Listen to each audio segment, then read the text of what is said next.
जी क्या हो। जय गुरु जी।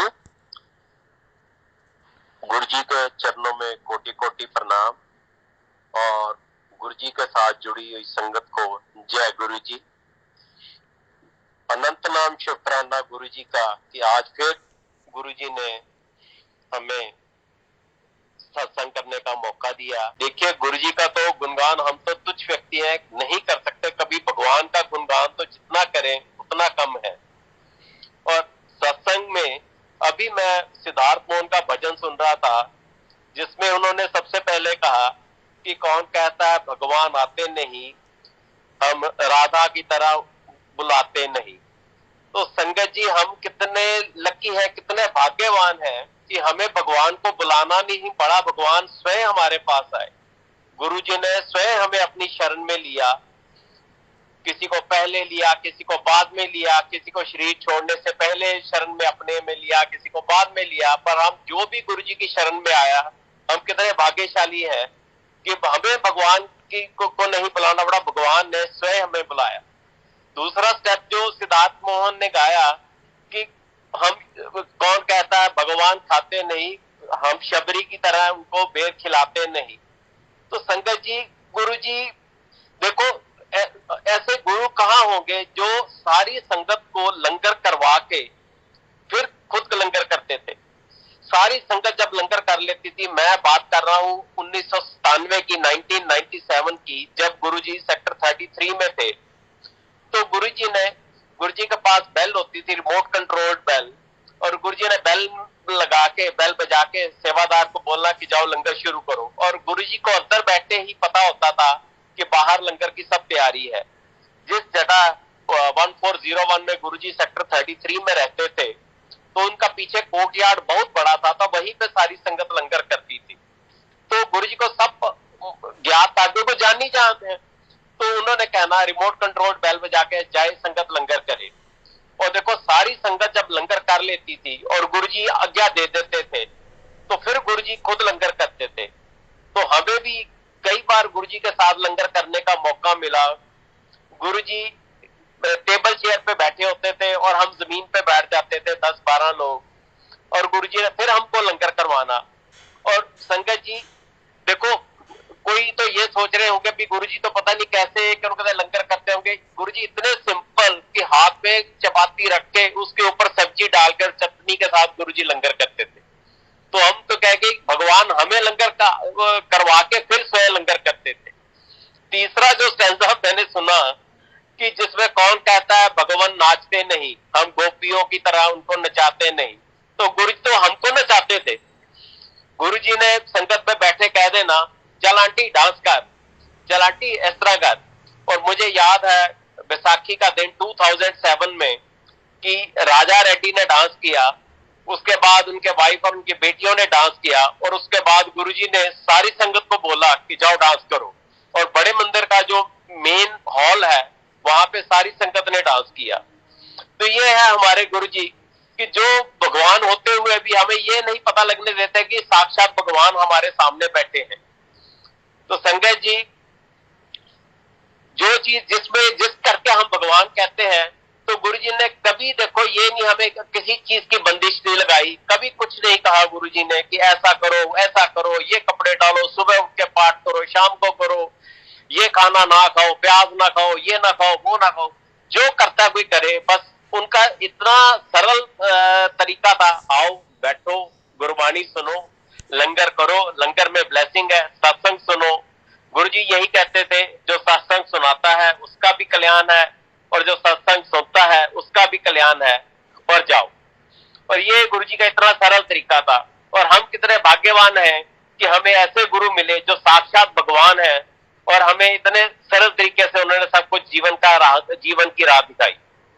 संगत जी मैं आपको 1997 का 1997 का इंसिडेंट सुनाता हूँ। हम गुरुजी के पास जाते थे, ये सत्संग मैंने पहले भी शेयर किया था, पर क्या करें ये इतना गुरुजी की इतनी ब्लेसिंग है कि हमें बार बार शेयर करने का दिल करता है।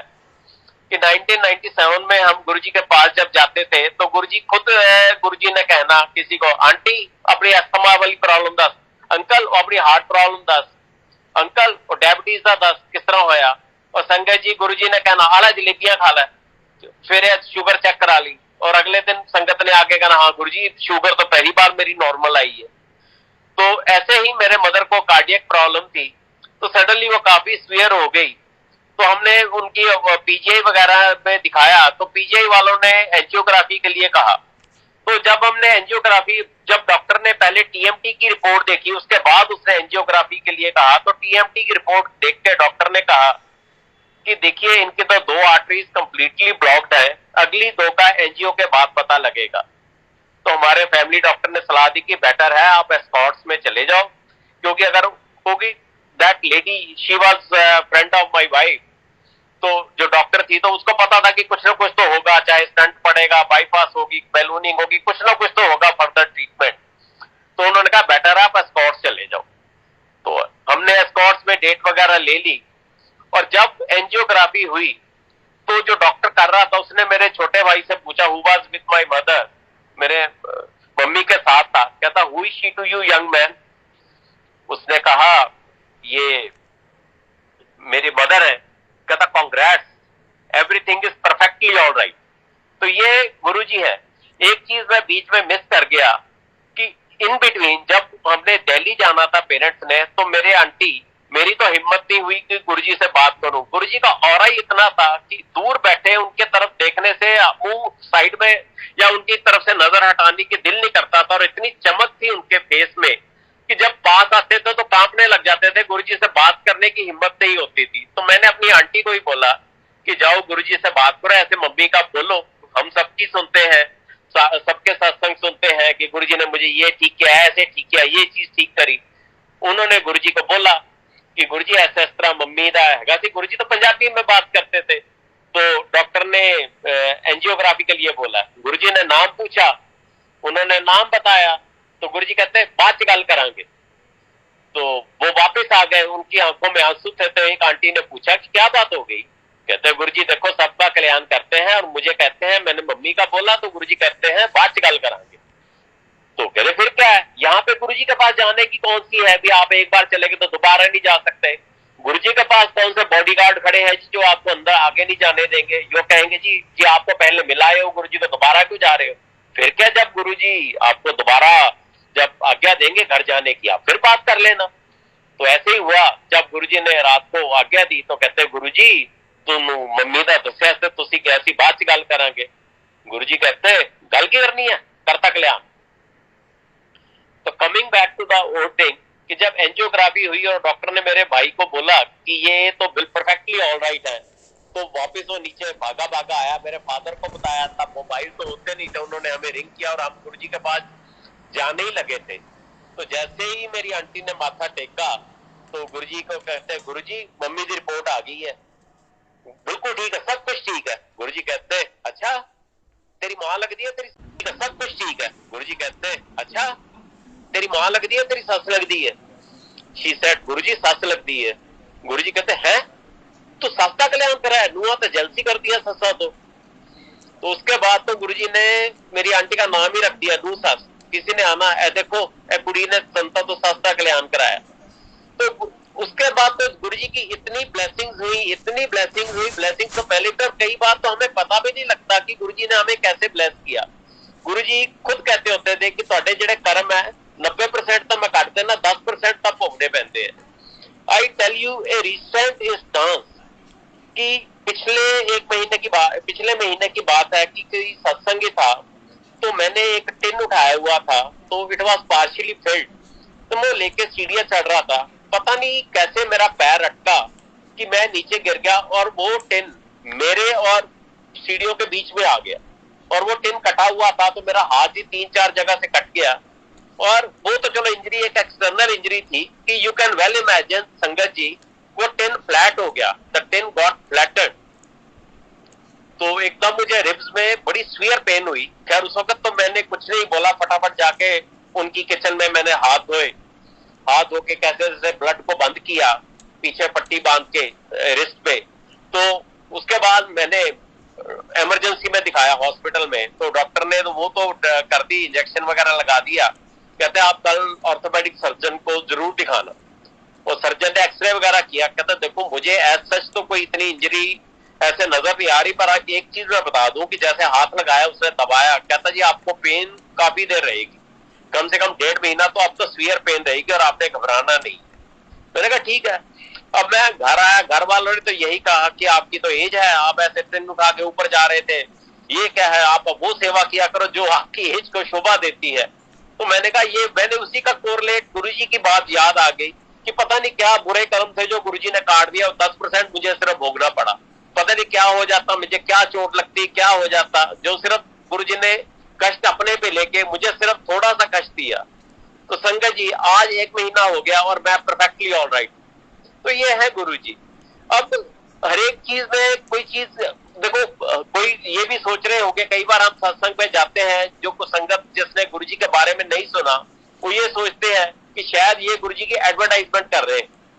तो संगत जी गुरुजी ने कभी मीडिया में कभी किसी को कुछ एडवर्टाइज करने के लिए नहीं बोला। ये संगत ही है जो अपने आप जिनके भाव बाहर आते हैं कि गुरुजी ने ऐसे हमारा कल्याण किया, गुरुजी कुछ भी कर सकते हैं, गुरुजी सदाशिव है, गुरुजी भगवान के रूप में हमें ब्लेस करने आए, गुरुजी हमारे कष्ट अपने ऊपर ले लेते थे। तो संगत को ये जो है, मुझे याद है कि एक बार गुरुजी के पास जब सेक्टर 33 में थे तो एक लड़की थी, वो वीडियो कवरेज कर रही थी। गुरुजी ने इमीडिएटली उसको बुला लिया, कहता नॉट अलाउड। तो गुरुजी तो देखो जितने कल्याण गुरुजी ने किए, कुछ भी मीडिया में कितनी पब्लिसिटी हो सकती थी, गुरुजी ने ऐसा कुछ नहीं होने दिया।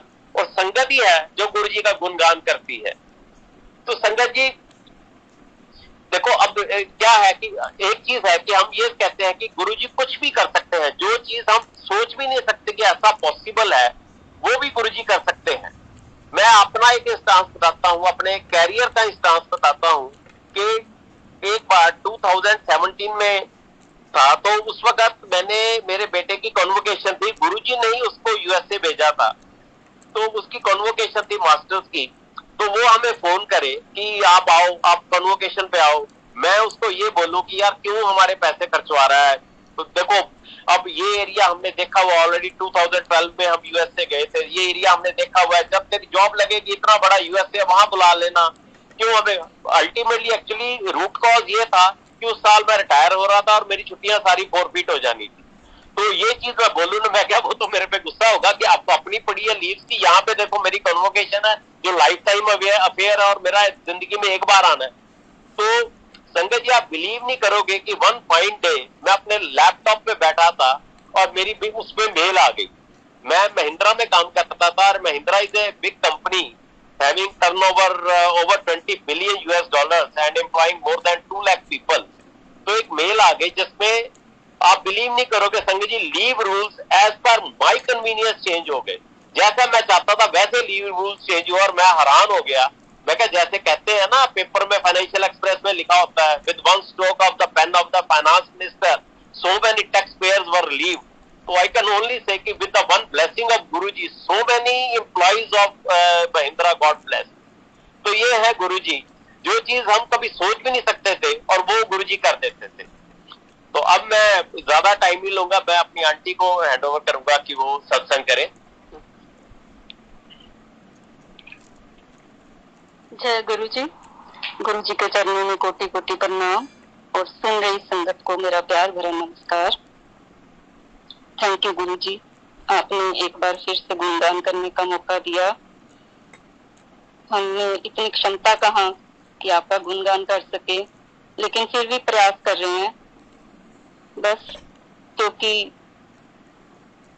गुरबानी में हम सुनते हैं वो वेला सुहावी तुमरे द्वारे आया। तो ऐसे 97 में जैसे मेरे अंकल ने बताया गुरु जी की शरण में आई इस जन्म में, तो उसके बाद तो एकदम से जिंदगी बदल गई। क्योंकि गुरु जी जब अपनी शरण में ले लेते हैं तो जिंदगी जीने का नजरिया ही बदल जाता है। तो मैं आज के सत्संग में उन्होंने जो रहमतें की हैं, जिसको ब्लेसिंग भी बोलते हैं, मेहर की है, मैं उसके बारे में थोड़ा बताऊंगी कि मेरे पेरेंट्स पर जितनी मेहर करी है। क्योंकि अभी 19 जुलाई को मैंने अपनी माँ को खोया।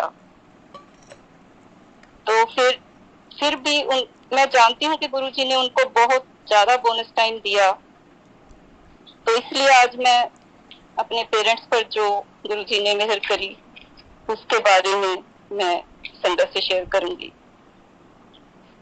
97 में जैसे मेरे हस्बैंड ने बताया कि मेरी सासू माँ पर उन्होंने बड़ी दया की, तो मेरे मन में आता था कि मेरी मम्मी पर भी करें। तो ऐसे ही एक दिन मैं गुरुजी से प्रसाद लेने लगी थी, तो गुरुजी ने मेरे से पूछा तेरे पेके कितने है। तो जो गुरुजी अंतर्यामी है, सब कुछ जानते हैं, उन्होंने मेरे से बात की, जो मेरे पे इतना कर्म किया उन्होंने। तो मैंने उनको बताया गुरुजी अमृतसर। अच्छा, गुरुजी ने बोला, गुरुजी पंजाबी बोलते थे, गुरुजी ने कहा कितने अमृतसर, कितने चंडीगढ़। फिर मैंने बताया गुरुजी वो हमारे डिस्टेंट रिलेटिव है, तो ऐसे ऐसे है। तो गुरुजी कहते अच्छा। फिर उन्होंने बताया अंदर सड़िए, अंबर सड़िए, अंदर सड़िए। गुरुजी ने ऐसे बोला, मजाक किया। मैं फिर स्माइल दी। गुरुजी जब स्माइल देते थे तो इतनी प्यारी स्माइल देते थे, ऐसे लगता था जैसे सारे विश्व में सूर्य की किरणें फैल गई हो। गुरुजी की स्माइल इतनी प्यारी थी। गुरुजी का बात करने का तरीका, और हम जैसों से भी बात कर लेते थे, ये गुरु की बहुत बड़ी रहमत थी। तो फिर थोड़े दिन बाद ही मेरे पेरेंट्स, मेरी 2 बहनों के साथ, हम 4 बहनें हैं, तो तब मेरी 2 बहनों की शादी नहीं हुई थी, तो उनके साथ चंडीगढ़ आए। तो मैं बहुत खुश थी कि मैं गुरुजी के दर्शन करवाऊंगी। ये वैसे प्लान तो गुरुजी का ही था। तो हम जाते हैं गुरुजी के। तो जो लोग सेक्टर 33 में गुरुजी के दर्शन करे हुए हैं उनको पता होगा कि गुरुजी जब सारी संगत को लंगर करने भेज देते थे, एक ऐसा टाइम आता था तब पूरे हॉल में गुरुजी खाली अकेले ही बैठे होते थे। तो मैं अपने पेरेंट्स को लेके और दोनों बहनों को लेके गुरुजी के पास चली गई, और मैंने हाथ जोड़ के विनम्र भाव से उनको बोला, गुरुजी मेरे पेरेंट्स। गुरुजी ने पूछा की चाहिए, तो मेरे डैडी ने बोल दिया गुरुजी कुछ नहीं चाहिए, असि दर्शन करना है। पर मेरे मन में थोड़ा सा ऐसे भाव उठा, गुरुजी कृपा दृष्टि बनाए रखना। ये कहने की बात नहीं है, गुरुजी ने जो बुलाया है तो कृपा दृष्टि के बगैर तो उनको भेजा नहीं होगा। तो उसके बाद मेरी मम्मा ने तो गुरुजी के 1-2 बार और दर्शन किए। तो अब मैं आपको बता रही हूँ कि 2009 की बात, हमारा कोई रिलेटिव पंडित के गया होगा, तो उसने मेरी मम्मी को बता दिया कि अब आपकी डेथ होने वाली है। तो 2009 में 9 अक्टूबर को मेरी मम्मी की गोल्डन जुबली थी, मम्मी डैडी की। तो मेरे को ऐसे ही जुलाई अगस्त मंथ में याद आया। मैंने कहा मम्मा इस बार तो, मैंने उनको फोन किया, मैंने कहा मम्मा इस बार तो आपकी गोल्डन जुबली है। कहते नहीं मैं नहीं मनानी। मैंने कहा क्यों नहीं मनानी? नहीं, कहते मैं नहीं मनानी, मेरे को तो कुछ हो जाना है, मैंने नहीं मनानी। तो ऐसे ऐसे फिर उन्होंने मेरे बहुत पूछने पे बताया कि कोई पंडित के गया था, उन्होंने ऐसे बताया।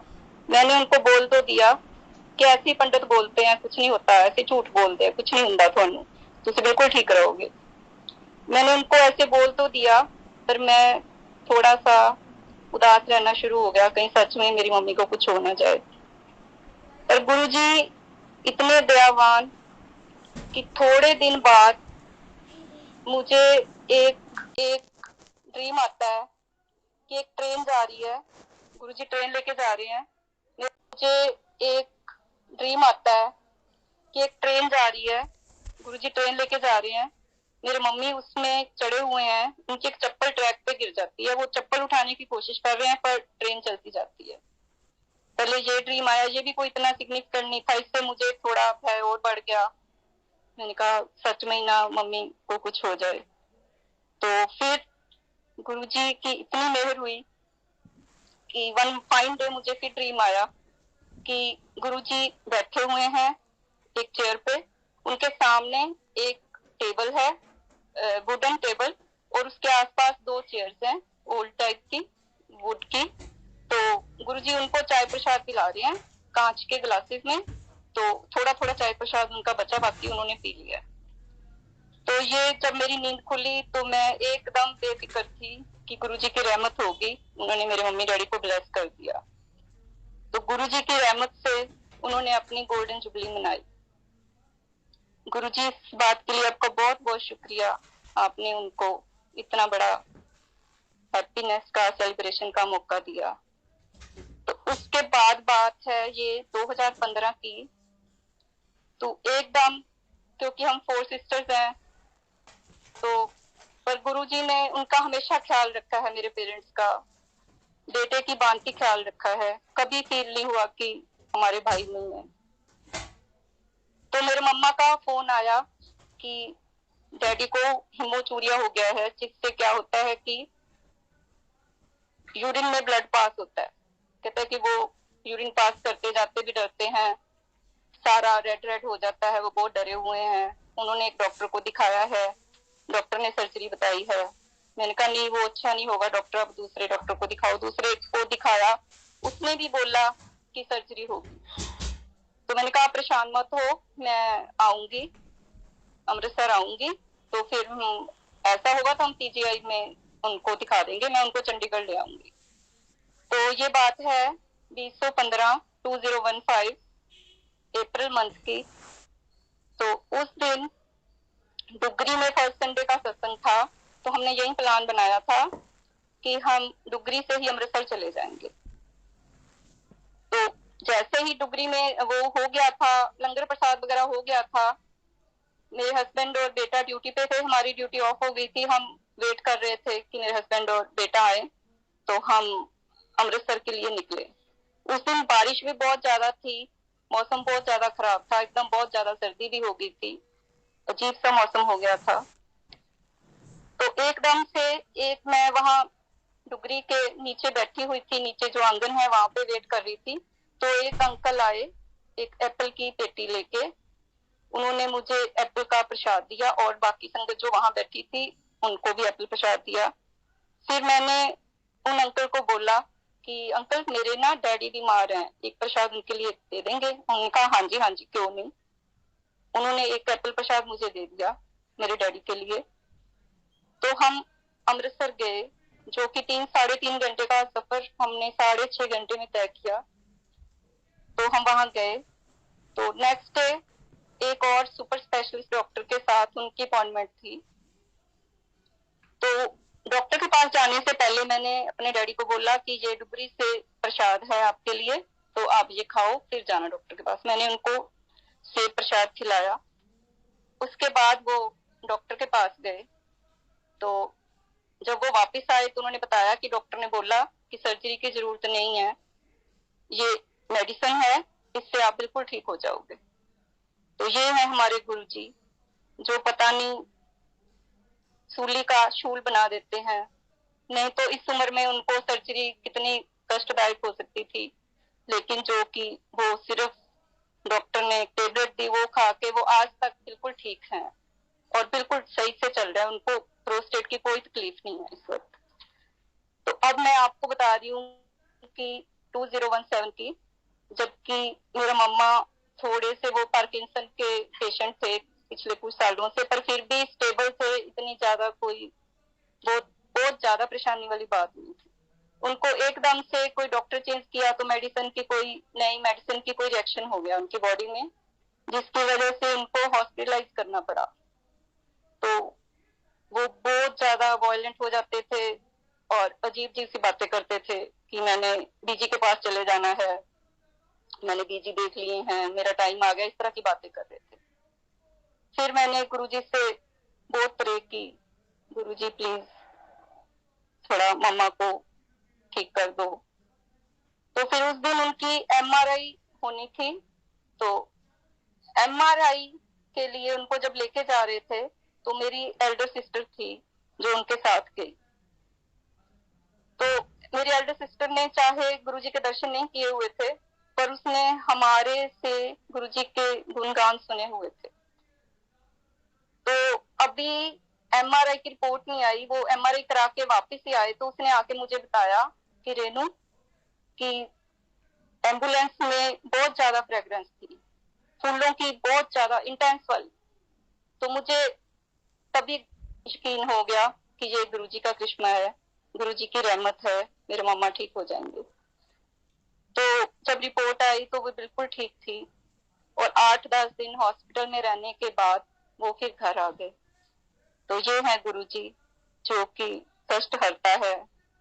इस कल जो अगर तपता हुआ रेगिस्तान है तो गुरुजी ठंडी हवा का एक झोंका है, उनके चरणों में स्वर्ग है। जब गुरुजी अराउंड है तो हम बेफिक्र जिंदगी जी सकते हैं, क्योंकि हमारा रखवाला, हमारा ध्यान रखने वाला कोई है। हम आराम से जिंदगी जी सकते हैं, बेफिक्र होके, केयर फ्री होके। तो अब मैं आपको 2019 की बात बताती हूँ। 9 अक्टूबर फिर आया तो मेरे मम्मी डैडी 2021 में they were again down with dengue. तो 9 अक्टूबर को उनकी उधर मैरिज एनिवर्सरी, तो उधर मेरे डैडी के प्लेटलेट 20,000 25,000 के आसपास हुए। फिर मन में यकीन था कि उनकी मैरिज एनिवर्सरी है तो गुरुजी उनको ठीक कर ही देंगे, उनको कुछ नहीं होने देंगे। और गुरुजी ने ऐसी कृपा की कि वो दोनों रिकवर कर गए। पर डेंगू में मेरे डैडी थोड़ा गिर गए थे मम्मी को संभालते हुए, उनके सिर पे 2 जगह चोट आई, वो चोट थी, बाकी वो रिकवर कर गए थे। उसी चोट की वजह से नवंबर में मेरे को मेरी सिस्टर का फोन आता है कि डैडी थोड़े अनकॉन्शियस हो रहे हैं, उनमें न्यूरो के सिम्टम आ रहे हैं, मैं डॉक्टर के लेके जा रही हूँ। तो ये बात है 26 नवंबर की।